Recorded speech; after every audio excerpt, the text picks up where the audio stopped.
আর কয়েক ঘন্টা পরেই 2024 সালে সমাপ্তি হবে এবং 2025 সালকে আমরা স্বাগত জানাবো।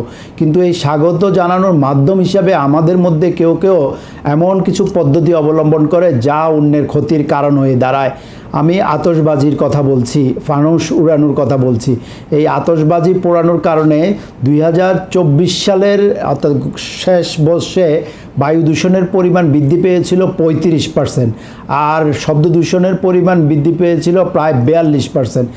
আর এই সময়ে মারা গিয়েছে উমায়ের নামক ছোট্ট শিশুটি, যে হার্টের রোগী ছিল। শব্দ দূষণের কারণে তার আক্রান্ত হওয়ার পরিমাণ বৃদ্ধি পেয়েছিল।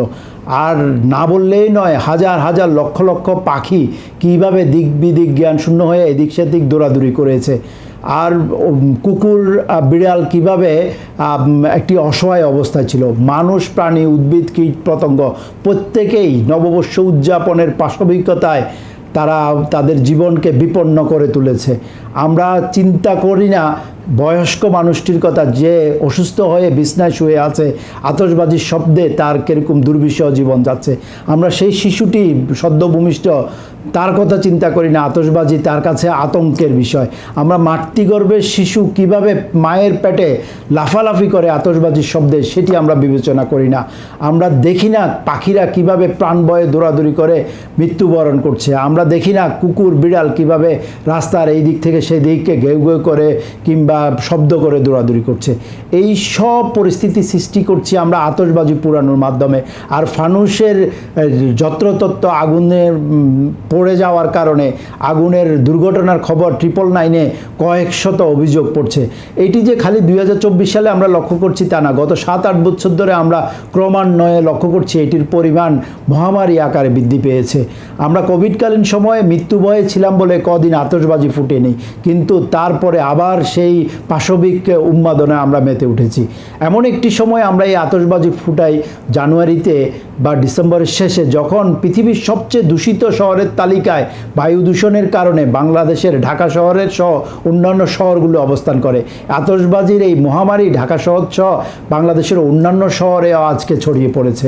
আমাদেরকে অনতি বিলম্বনে মানুষ হয়ে মানুষের কথা চিন্তার সাথে সাথে অন্যান্য প্রাণী, উদ্ভিদ অর্থাৎ প্রাণ প্রকৃতির কথা চিন্তা করে এই আতশবাজি পোড়ানো ফাটানো থেকে বিরত থাকতে হবে। ছোট্ট শিশুরা কানে হাত দিয়ে খাটের নিচে কিংবা ল্যাপের নিচে, কম্বলের নিচে ভয়ে চলে যাওয়ার যেই কালচার আমরা তৈরি করেছি, এই কালচার থেকে বের হয়ে আমাদের আসতে হবে। অবশ্যই আমরা নববর্ষ উদযাপন করব, সেটি আমাদের নিজস্ব দেশীয় সংস্কৃতির মধ্যে পরিবার পরিজনের সাথে আমরা করব।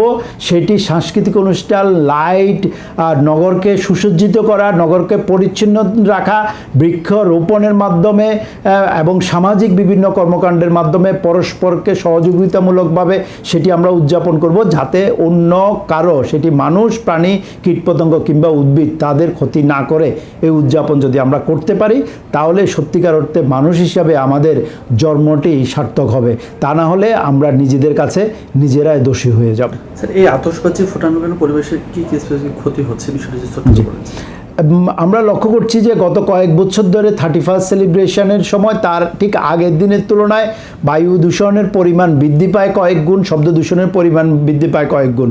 এছাড়াও আতশবাজি এর কারণে যে ধোঁয়াটা তৈরি হয়, যে বারুদ পুড়ে চারদিকে টক্সিক একটা এনভায়রনমেন্ট তৈরি হয়, এইটির কারণে আমাদের বায়ুমান মারাত্মকভাবে খারাপ থাকে। পরের দিনগুলোতে এই দূষিত বাতাস থাকে। এর কারণে এই বারুদের গন্ধ এবং টক্সিক বাতাসটি যখন বৃক্ষের উপরে পড়ে, সে পরাগায়ন করার জন্য যেই কীটপতঙ্গ আসে, তারা সেখানে পরাগায়ন না করে অন্যত্র চলে যায়। পাখিরা ভয় পেয়ে এই নগর ছেড়ে যখন অন্যত্র চলে যায়, তারা অনেক সময় আর এই নগরে ফেরত আসে না। পশুরা ভয় পেয়ে যায়, তাদের অনেকেই হার্ট ফেল করে এবং তারা শহরের এক জায়গা থেকে অন্য জায়গায় দৌড়ে চলে যায় এবং তাদের বাসস্থান হারায়। এই যে প্রাণী, উদ্ভিদ, মানুষ, ইকোসিস্টেম সব কিছু ক্ষতিগ্রস্ত হয়ে যায় এবং এটির নেগেটিভ ইম্প্যাক্টে সারা বছর ধরে আমাদেরকে বহন করতে হয়। ফলে আমাদের পরিবেশ মারাত্মকভাবে দূষণকারী এই আতশবাজি ফুটানো আমাদেরকে বন্ধ করতে হবে। এটি আইনগতভাবে, নৈতিকভাবেও এটি নিষিদ্ধ। বাংলাদেশ সরকারের শব্দ দূষণ নিয়ন্ত্রণ বিধিমালা অনুযায়ী এই ধরনের শব্দ তৈরি করা, আতশবাজি ফুটানোর জন্য 5,000 টাকা জরিমানা এবং 1 মাসের জেলের প্রবিধান রেখেছে। এবং কেউ যদি এই অপরাধটি দ্বিতীয়বার করে সেখানে 10,000 টাকা জরিমানা, 6 মাসের জেল অথবা উভয় দণ্ডে দণ্ডনের বিধান রয়েছে।